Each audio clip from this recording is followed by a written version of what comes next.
संसार में छोटे बड़े कम शक्तिशाली और अधिक शक्तिशाली सभी तरह के देश हैं। कुछ देशों का आपसी संबंध मैत्रीपूर्ण रहता है। कभी कभी दो या कई देशों के बीच मतभेद हो जाते हैं। यही मतभेद कभी कभी युद्ध का भी रूप लेते हैं। मतभेद के कारण भिन्न भिन्न हो सकते हैं। कोई देश अपने साम्राज्य की सीमा बढ़ाने की इच्छा से तो कोई अपने व्यापार को बढ़ाने के लिए युद्ध करते हैं। विश्व में प्रायः छोटे स्तर पर युद्ध होते रहते हैं, किंतु 20वीं शताब्दी में 2 विश्व युद्ध हुए जिनमें विश्व के कई देशों ने भाग लिया और उसका विश्व के समस्त देशों पर प्रभाव पड़ा। पहला विश्व युद्ध सन 1914 ईस्वी में हुआ था, जो सन 1918 तक चला। इसमें भाग लेने वाले देश थे, एक तरफ ऑस्ट्रिया हंगरी, जर्मनी, टर्की तथा दूसरी तरफ सर्बिया, इंग्लैंड, फ्रांस, रूस और संयुक्त राज्य अमेरिका। इस विश्व युद्ध में धन जन की अपार हानि होने पर भी केवल 20 वर्ष के बाद दूसरा विश्व युद्ध शुरू हो गया। इस युद्ध में भाग लेने वाले देशों में एक ओर इंग्लैंड, फ्रांस, रूस तथा दूसरी ओर जर्मनी, जापान, इटली थे। यह विश्व युद्ध पहले विश्व युद्ध से भी अधिक भयंकर था। अपार धन की हानि के अतिरिक्त 5 करोड़ से अधिक लोग मारे गए और अनेक देश पूरी तरह बर्बाद हो गए। द्वितीय विश्व युद्ध में परमाणु बम के हमले से 2 शहर हिरोशिमा और नागासाकी नष्ट हो गए। फिर बना संयुक्त राष्ट्र संघ। संसार के अनेक देशों की बर्बादी देखकर यह अनुभव किया गया कि भविष्य में ऐसे युद्ध न हों। संसार में शांति और सुरक्षा बनाए रखने के लिए विभिन्न राष्ट्रों ने सैन फ्रांसिस्को नामक नगर में आपस में विचार विमर्श किया और एक संगठन का निर्माण करने का निश्चय किया। 24 अक्टूबर 1945 को संयुक्त राष्ट्र संघ की स्थापना की गई। इसका लक्ष्य था कि आने वाली पीढ़ियों को युद्ध की विभीषिका से बचाना। शुरू में इस संघ में केवल 51 राष्ट्र थे, जिसमें भारत भी शामिल था। वर्तमान में संयुक्त राष्ट्र संघ में 193 सदस्य देश हैं। दक्षिण सूडान को 193 देश के रूप में संयुक्त राष्ट्र संघ में सम्मिलित किया गया है। संयुक्त राष्ट्र संघ के उद्देश्य।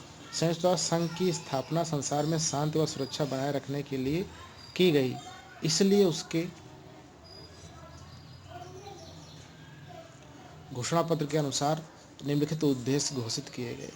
अंतर्राष्ट्रीय शांति व सुरक्षा बनाए रखना, राष्ट्रों के बीच मैत्रीपूर्ण संबंधों को बढ़ावा देना, आर्थिक, सामाजिक, सांस्कृतिक समस्याओं को हल करने के लिए अंतर्राष्ट्रीय सहयोग सुनिश्चित करना, सभी लोगों के मौलिक अधिकारों को मान्यता देना। संयुक्त राष्ट्र संघ के अंग। संयुक्त राष्ट्र संघ के 6 अंग हैं।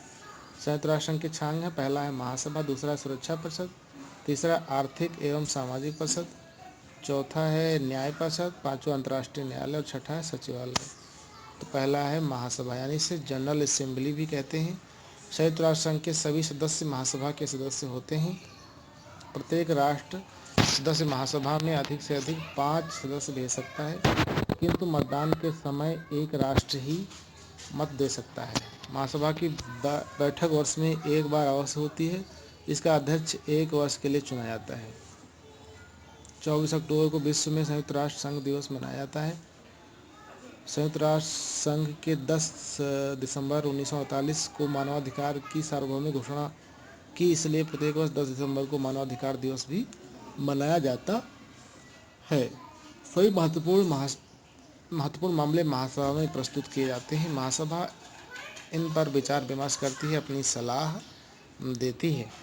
विश्व की गंभीर समस्याओं पर विचार विमर्श के लिए विश्व सम्मेलन बुलाती है और विश्व का ध्यान उन समस्याओं और विशेष वर्गों की ओर दिलाती है जहां सुधार की आवश्यकता महसूस होती है।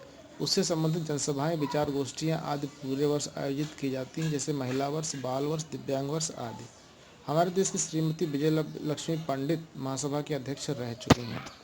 महासभा में 6 भाषाओं में कार्य किया जाता है: अंग्रेजी, चीनी, स्पेनिश, रूसी, अरबी और फ्रेंच। सुरक्षा परिषद अगली संस्था है, अगला भाग है इसका।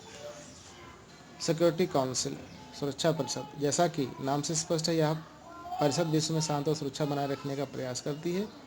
जब भी 2 देशों के बीच कोई विवाद उत्पन्न होता है तो वह उसे दूर करने का प्रयास करती है। यदि मतभेद युद्ध रूप ले लेता है तो वह युद्ध को समाप्त करने का उपाय करती है। आवश्यकतानुसार सेना भी भेजी जाती है।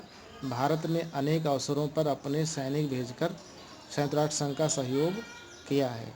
सुरक्षा परिषद में 15 सदस्य होते हैं। इनमें 5 देश स्थायी सदस्य हैं। स्थायी सदस्य देश निम्नलिखित हैं: चीन, फ्रांस, रूस, संयुक्त राज्य अमेरिका और ब्रिटेन। शेष 10 अस्थायी सदस्य केवल 2 वर्ष के लिए महासभा से चुने जाते हैं। हमारा देश अभी तक सुरक्षा परिषद का सदस्य स्थायी सदस्य नहीं है। आर्थिक एवं सामाजिक परिषद, इकोनॉमिक एंड सोशल काउंसिल। इसका उद्देश्य अंतर्राष्ट्रीय आर्थिक एवं सामाजिक समस्याओं का समाधान करना है। इसका उद्देश्य यह भी है कि जाति, भाषा या धर्म के आधार पर कोई भेदभाव न किया जाए, मानव अधिकार के प्रति विश्व का सम्मान हो। अगला है न्यास परिषद। विश्व के बाद 11 ऐसे देश थे जिन पर दूसरे देश का शासन था। इस न्यास परिषद का उद्देश्य ऐसे 11 राज्यों को स्वतंत्र कराने में सहायता देना, जिसमें वह सफल भी हुआ। अंतर्राष्ट्रीय न्यायालय, इंटरनेशनल कोर्ट ऑफ जस्टिस। जिस तरह हमारे देश में कानून को तोड़ने वालों के लिए न्यायालय की व्यवस्था है, उसी तरह संयुक्त राष्ट्र संघ के सदस्य देशों का आपस में मतभेद और विवाद हो जाता है तो उसको अंतर्राष्ट्रीय न्यायालय में शांतिपूर्वक ढंग से सुलझाया जाता है। इस न्यायालय में 15 न्यायाधीश होते हैं जो 9 वर्ष के लिए चुने जाते हैं। यह नीदरलैंड के हेग नगर में स्थित है। अंतर्राष्ट्रीय न्यायालय में प्रख्यात भारतीय न्यायशास्त्री श्री BN राव, श्री नगेंद्र सिंह एवं श्री RS पाठक रह चुके हैं। वर्तमान में श्री दरबील भंडारी न्यायाधीश हैं। सचिवालय, यह संयुक्त राष्ट्र का दैनिक कार्य करता है। इसका सर्वोच्च अधिकारी महासचिव कहलाता है, जिसे सुरक्षा परिषद की सहमति से महासभा 5 वर्ष के लिए चुनती है। वर्तमान में इसके महासचिव पुर्तगाल के एंटोनियो गुटरेस हैं। संयुक्त राष्ट्र संघ की विशिष्ट अभिकरण, स्पेशलाइज्ड एजेंसीज। संयुक्त राष्ट्र संघ का उद्देश्य सभी सदस्य देशों का आर्थिक, सामाजिक एवं सांस्कृतिक विकास करना है। इसी उद्देश्य की पूर्ति के लिए संयुक्त राष्ट्र संघ की ओर से विशिष्ट संस्थाएं बनाई गई हैं जो अपने अपने विषय से संबंधित कार्य कर रही हैं। शिक्षा, स्वास्थ्य, पर्यावरण, डाक, संचार आदि समस्याओं से संबंधित विशिष्ट एजेंसियां महत्वपूर्ण कार्य कर रही हैं। इन विशिष्ट एजेंसियों में महत्वपूर्ण राष्ट्र, शैक्षिक, वैज्ञानिक और सांस्कृतिक संगठन यूनेस्को का नाम है विशेष उल्लेखनीय है। इसका मुख्य उद्देश्य विश्व शांति के लिए उपयुक्त विचार भावना विकसित करना है। यूनेस्को अंतर्राष्ट्रीय समझ बढ़ाने तथा सभी देशों में शिक्षा, विज्ञान तथा संस्कृति को समुन्नत करने का कार्य करता है। यूनेस्को की उद्देशिका में कहा गया है, क्योंकि युद्ध मनुष्य के मस्तिष्क से प्रारंभ होता है, अतः शांति की रक्षा के पुनर्निर्माण की प्रक्रिया मनुष्यों के मस्तिष्क से ही प्रारंभ होनी चाहिए।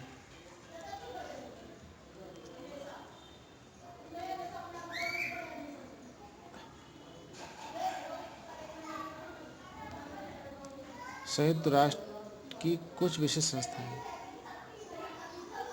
संयुक्त राष्ट्र शैक्षिक, वैज्ञानिक और सांस्कृतिक संगठन, विश्व स्वास्थ्य संगठन, अंतर्राष्ट्रीय दूसरा संगठन, संयुक्त राष्ट्र पर्यावरण कार्यक्रम, अंतर्राष्ट्रीय बाल कोष, संयुक्त राष्ट्र महिला विकास कोष, खाद्य और कृषि संगठन, अंतर्राष्ट्रीय मुद्रा कोष, अंतर्राष्ट्रीय श्रम संगठन। भारत को संयुक्त राष्ट्र से मिला सहयोग। खाद्य और कृषि संगठन FAO ने भारत के कई प्रदेश को कृषि योग्य बनाने में महासभा की राजस्थान के भूमि संरक्षण को रोकने का प्रयास कर रहा है। यूनेस्को शिक्षा के प्रसार में सहायता कर रही है। विश्व बैंक ने हमारी पंचवर्षीय योजनाओं के लिए ऋण दिए हैं, जैसे शिक्षा, स्वास्थ्य, कृषि, सड़क। सार्वजनिक स्वास्थ्य को उन्नत करने में विश्व स्वास्थ्य संगठन ने अत्यधिक कार्य किया है। मलेरिया, पोलियो उन्मूलन विश्व स्वास्थ्य संगठन की देन है।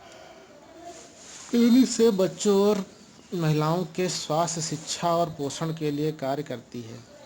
यूनिफेम महिला सशक्तिकरण एवं लैंगिक समानता को प्रोत्साहन के लिए वित्तीय एवं तकनीकी सहायता देने का कार्य करती है। संयुक्त राष्ट्र संघ में भारत की भूमिका। भारत का विश्व शांति की स्थापना में अटूट विश्वास है। भारतीय सेना ने कोरिया, सूडान, मिस्र, कांगो, सोमालिया आदि देशों में संयुक्त राष्ट्र संघ की शांति स्थापित करने की कार्रवाइयों में महत्वपूर्ण भूमिका निभाई है। विश्व में मानवाधिकारों की रक्षा, शिक्षा, स्वास्थ्य एवं विकास के कार्यों में भी भारत ने संयुक्त राष्ट्र को पूरा सहयोग दिया है।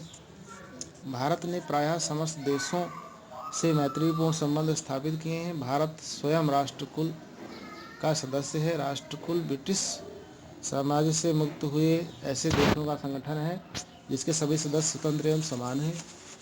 अपनी आपसी समस्याओं के समाधान के लिए एक दूसरे के साथ सहयोग और मित्रता के भाव से काम करते हैं। वे अपने आंतरिक एवं बाह्य मामलों में पूर्ण रूप से स्वतंत्र हैं। भारत अंतर्राष्ट्रीय शांति, सुरक्षा एवं विकास का हमेशा से समर्थक रहा है।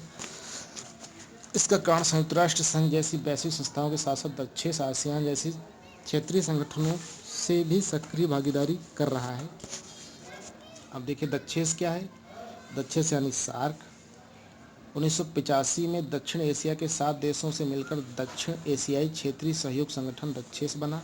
इसका स्थायी कार्यालय काठमांडू में है।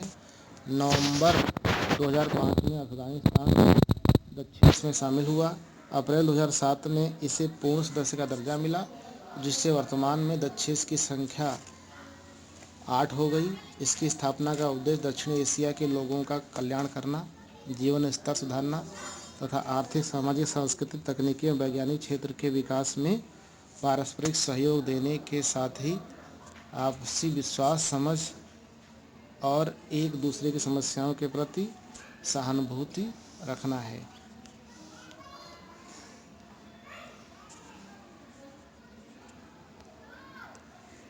दक्षिण के सदस्य हैं बांग्लादेश, भूटान, भारत, मालदीव, नेपाल, पाकिस्तान, श्रीलंका और अफगानिस्तान। 8 देश हैं। एक और संगठन है जिसका नाम है दक्षिण पूर्व एशियाई राष्ट्रों का संगठन आसियान। आसियान की स्थापना 1967 ईस्वी में हुई। वर्तमान में इसकी सदस्य संख्या 10 है। आसियान तेजी से बढ़ता हुआ एक महत्वपूर्ण क्षेत्रीय संगठन है। भारत इस संगठन का औपचारिक सदस्य नहीं है, फिर भी आसियान और उसके सदस्य देशों के साथ प्रगाढ़ व्यापारिक, सांस्कृतिक और सामरिक संबंध